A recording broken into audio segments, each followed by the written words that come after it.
अरे दर्शन दे दिखाए रे ओ लसियो वरियो जियो।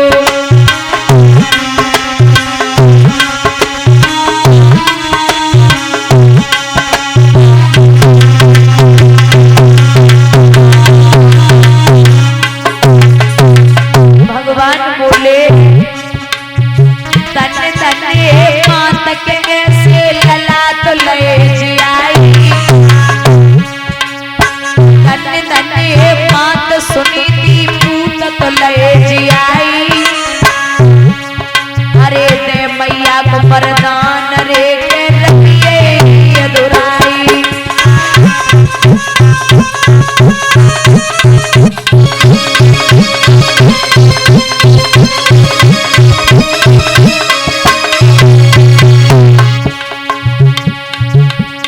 भैया चादर मेरी भई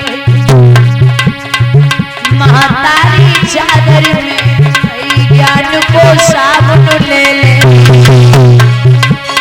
अम्मा चादर मेरी भई ज्ञान को साबुन ले ले।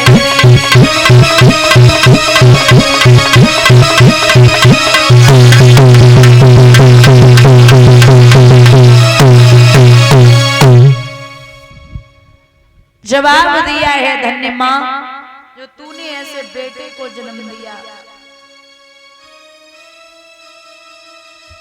आज तेरी वजह से ऐसा बेटा ऐसा भक्त हुआ। और एक बात याद रखना भैया, चाहे बेटा हो या बेटी हो, सबसे ज्यादा असर बच्चे पर माँ का पड़ता है, सबसे ज्यादा। क्योंकि अगर माँ का असर बच्चे पर न पड़ता तो विश्व सर्वा ब्राह्मण के यहाँ पर राक्षस रावण पैदा नहीं होता। क्योंकि रावण की माँ केतकी राक्षसी थी, और अगर माँ का असर न पड़ता तो हिरण्यकश्यप राक्षस के यहाँ पर भक्त प्रहलाद का जन्म नहीं होता। क्योंकि उसकी माँ कयादु भक्तिन थी। सबसे ज्यादा असर माँ पर, माँ का बच्चों पर पड़ता है। और बेटा अगर अच्छा होना तो फिर तो महाराज हर आने वाली पीढ़ी को तारने वाला, अगर भक्त अच्छा हो, प्रभु की तरफ जिसकी निगाहें हो, तो वो तीन खुद की रिश्तेदारी का खुद घर, एक ससुराल और एक ननिहाल, खुद पे खुद तार देता है। मैया सुनीति ने भगवान से ध्यान किया कि गोविंद हमें बेटा ने आपके दर्शन कराए, ये मैंने कुछ कर्म अच्छे किए जिनकी मुझे जिनका फल मिला।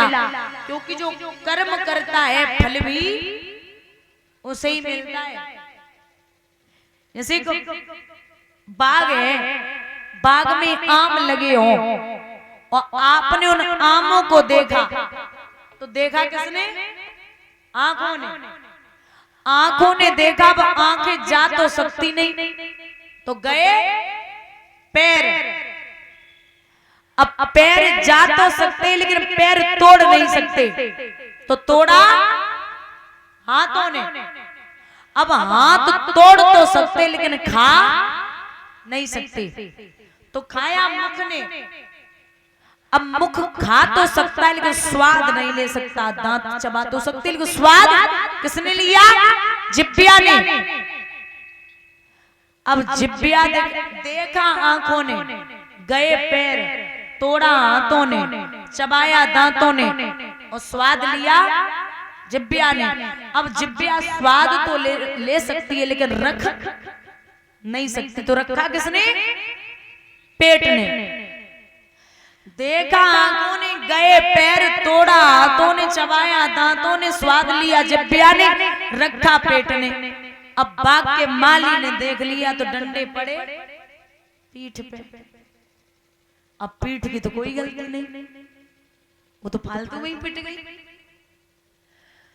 अब एक संत कहते हैं कि आपका उत्तर भी इसी में छुपा है। जब पीठ पे डंडे पड़े तो आंसू कहां से निकले और देखा किसने था? आंखों ने। तो महाराज जो कर्म करेगा फल भी उसे ही मिलेगा। श्री सुखदेव भगवान बोले परीक्षित, जब ध्रुव शादी के योग्य हुए, आपने ये सुना होगा कि उत्तानपाद की 2 शादियां हुई थी, सुरुचि और सुनीति, लेकिन ध्रुव ने भी 2 शादियां की थी। भागवत में नहीं, भागवत रहस्य में प्रमाण है कि ध्रुव की 2 पत्नियां थी। पहली पत्नी का नाम था केसनी और दूसरी पत्नी का नाम था भ्रमरी।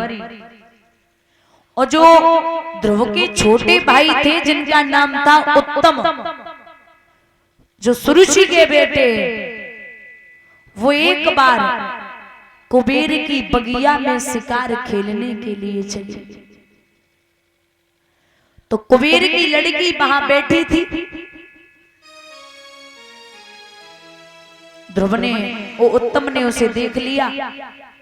तो लड़की बोली, भैया भूखे हो तो भोजन कर लो, प्यासे हो तो पानी पी लो। लेकिन उत्तम ने बात कही है कि पानी तो तभी पीऊंगा जब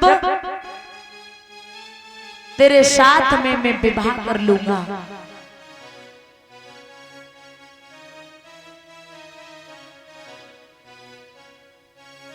लड़की बोली, मैं तो मीठी मीठी बातें करी, उल्टा सीधा बोल रहा।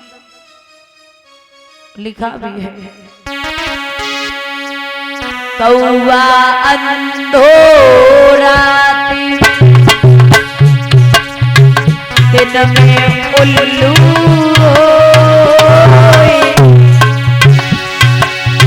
कामी अंधो राती बुद्ध गई सब खोए भैया, बुद्ध गई सब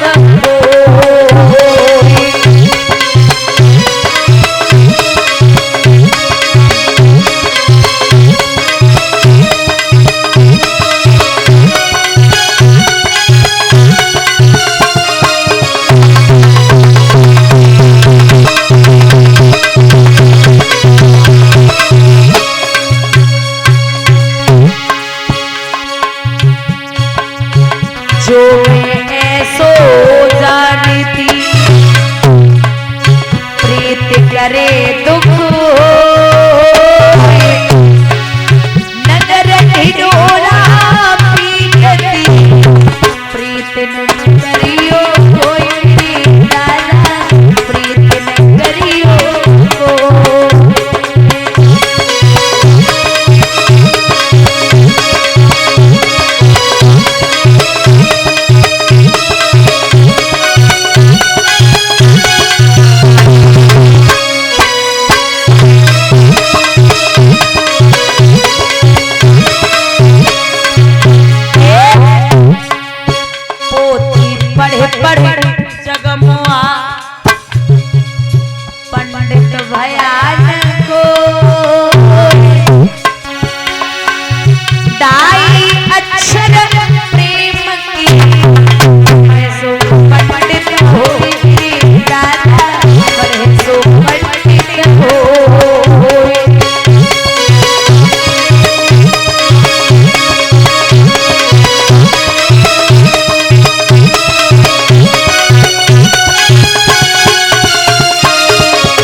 जवाब दिया कि मैं तो तुझसे प्रेम से बात कर रही हूँ, तो उल्टा सीधा बकरा, अगर मेरे पिता ने जान लिया तो तुझे जिंदा जमीन में गड़वा देंगे।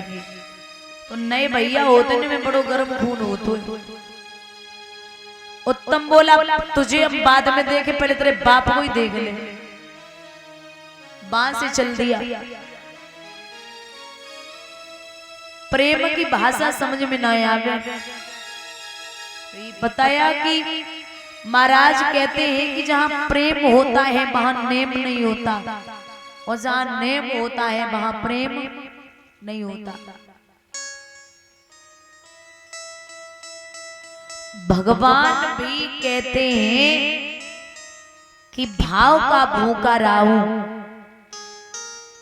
कीर्तन जिनका होता होगा, होगी न कपट की चाल, जहां नाचते मिलेंगे ए भैया यशोदानंदन गोपाल बहा।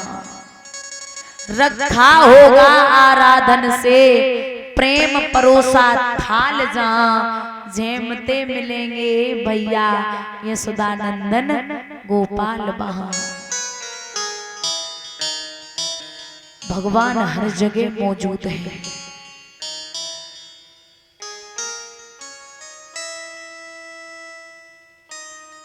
अगर प्रभु प्रेम के भूखे न होते तो दुर्योधन के यहाँ पर 56 प्रकार के भोजनों को त्याग के भगवान विदुर के यहाँ पर साग नहीं खाते। विदुरानी अकेली घर पे थी, परीक्षित स्नान कर रही। भगवान ने कुंडी खटखटाई, मैया दरवाजे खोलो। तो विदुरानी ने दरवाजे खोले, नग्न अवस्था में भाग पड़ी।